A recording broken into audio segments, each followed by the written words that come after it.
I love coffee, especially if there's booze in it, because I'm Irish, therefore I'm legally obligated to. Today, we're going to ignore the tacky branding across this glass and learn how to make Irish coffee.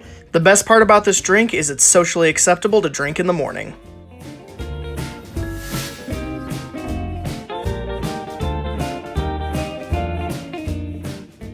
Now the first ingredient is your sweetener. You can pretty much use whatever you want, but I like to use 3 heaping bar spoons of brown sugar.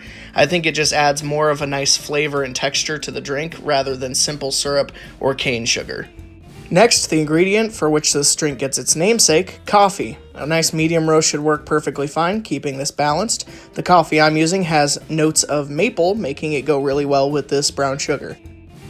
The next ingredient is arguably the most important, Irish whiskey. Here I'm using Tullamore Dew because it's a really good, inexpensive whiskey.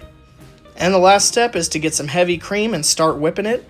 I usually use an immersion blender for this kind of a thing, but mine's in storage, so I'm just going to keep using this whisk and whipping, and whipping, and for the love of God, keep whipping.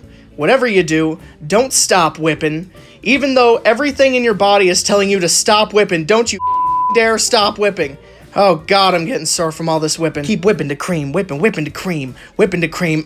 Anyway, after you got that done and taken care of, we're going to go ahead and float this over a spoon, making sure to perfectly layer this over the top of our drink, giving a nice frothy foam.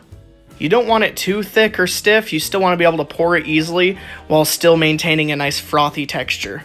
And now the last thing to do is my favorite part, get my mustache all up in this foam.